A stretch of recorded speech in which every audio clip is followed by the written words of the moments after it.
Good morning students. आज हम लोग बीए सेकेंड सेमेस्टर में आपका जो यूनिट्स अभी तक पढ़ी हैं उसी में आगे है आपका जो है पारिवारिक जीवन चक्र की अवस्थाएं। पारिवारिक जीवन चक्र के अभी तक हम लोग संसाधनों के बारे में पढ़ रहे थे। उन्हीं संसाधनों के बारे में के आगे हम लोग इस यूनिट को पढ़ेंगे जिसका नाम है पारिवारिक जीवन चक्र की पारिवारिक जीवन चक्र। पारिवारिक जीवन चक्र से मतलब है कि मनुष्य जो भी है वो सामाजिक प्राणी है और समाज में रहते हुए उसे बहुत सारे नियमों का पालन करना पड़ता है। जो भी उसकी संस्कृति है, जो भी उसके संस्कार हैं, उनको निर्वाह करना होता है। तो उन्हीं संस्कारों में से एक है आपका पारिवारिक जीवन चक्र। पारिवारिक जीवन चक्र हालांकि जीवित व्यक्तियों और मनुष्य सभ्यता और संस्कृति को इंगित करता है, जिसमें आपके पारिवारिक जीवन चक्र के जो अवस्थाएं हैं उनको हम लोग देखेंगे। नंबर 1 है आप इसकी कुछ उप अवस्थाएं हैं। जैसे नंबर 1 है आपका प्रारंभिक अवस्था। नंबर 1 है आपका प्रारंभिक अवस्था।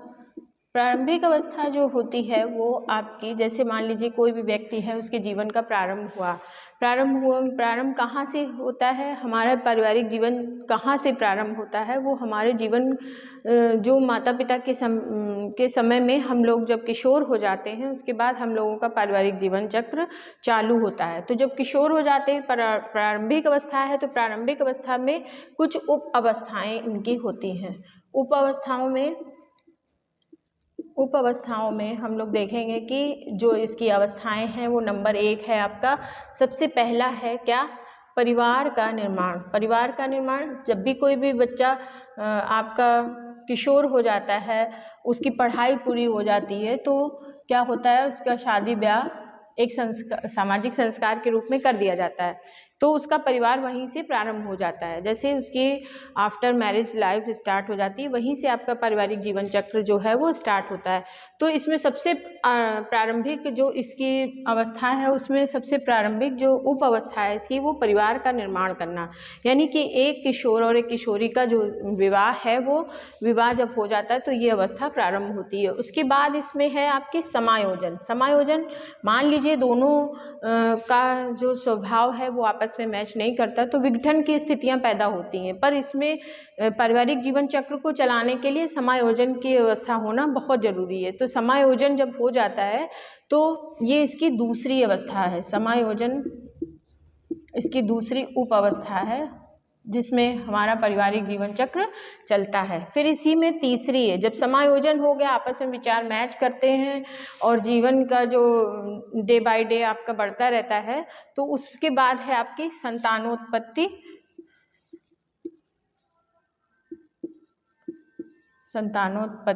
अब संतानोत्पत्ति जब हो गई तो इसमें क्या है? इसमें हमारी रिस्पॉन्सिबिलिटीज़ यहीं से चालू हो जाती हैं। जब भी नए युगल जो जोड़ा है उसमें जब हमारी संतानोत्पत्ति हो गई, तो यहाँ से हमारी जो प्रारंभिक अवस्था है वो स्टार्ट हो गई है। फिर दूसरी इसमें जो द्वितीय है वो है विस्तृत अवस्था, जिसको हम लोग क्या कहते हैं? विस्तृत अवस्था कहते हैं। विस्तृत अवस्था में जब संतानोत्पत्ति हो गई तो विस्तृत अवस्था में इसकी भी कुछ उप अवस्थाएं हैं।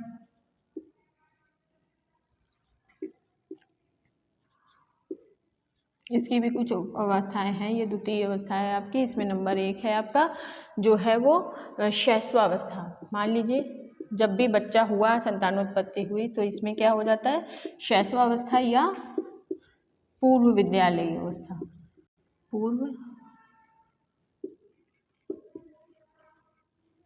पूर्व विद्यालयी अवस्था के नाम से हम लोग इसको जानते हैं। तो पूर्व विद्यालय अवस्था यानी कि जब बच्चा आपका प्राइमरी में है, प्री प्रेप में है, या आपका शुरुआत की क्लासेस में है, तो वो आपकी शैशवावस्था कहलाती है और यही पूर्व विद्यालयी अवस्था के नाम से भी हमारी जानी जाती है। फिर आपकी आती है बाल्यावस्था।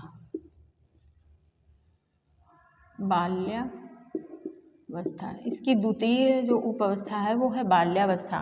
इसको हम लोग उत्तर बाल्यावस्था भी कह सकते। इसी में आपकी पूरी बाल्यावस्था आती है। जैसे कि जब भी बच्चा इंटर, हाई स्कूल, जो भी किशोरावस्था से पूर्व की जो विद्यालय की अवस्था है वो आपकी बाल्यावस्था कहलाती है। तीसरी इसमें अवस्था है किशोरावस्था। किशोरावस्था, ठीक है।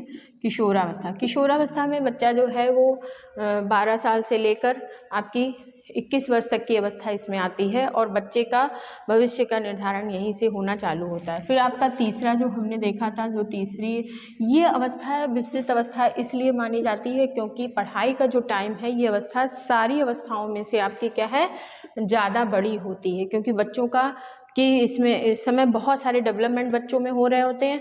और दूसरा ये है कि इसी अवस्था में बच्चों के फ्यूचर का निर्माण, यानी कि बच्चा जो है वो सब्जेक्ट अपने स्ट्रीम को चूज़ करता है, अपने विद्यालय में सामाजिकता को सीखता है, उसका भाषात्मक विकास होता है। तो इसमें ये अवस्था अन्य अवस्थाओं की अपेक्षा जो है क्या मानी जाती है, ज़्यादा बड़ी मानी जाती है, यानी लॉन्ग टर्म में चलने वाली अवस्था है, ठीक है। फिर तीसरी जो अवस्था है वो आपकी है संकुचित अवस्था। संकुचित अवस्था में हम लोग देखेंगे कि संकुचित अवस्था वो है कि जब भी संकुचित अवस्था, इस अवस्था में की भी कुछ उप अवस्थाएं हैं। इसमें जो थर्ड स्टेज है आपकी, वो थर्ड अवस्था जो कहलाती है वो संकुचित अवस्था कहलाती है। संकुचित अवस्थाओं में भी कुछ उप अवस्थाएं हैं। नंबर 1 है आर्थिक अवस्था, दूसरी है आपकी पुनर्व्यवस्था और तीसरी है आपकी सेवानिवृत्त अवस्था।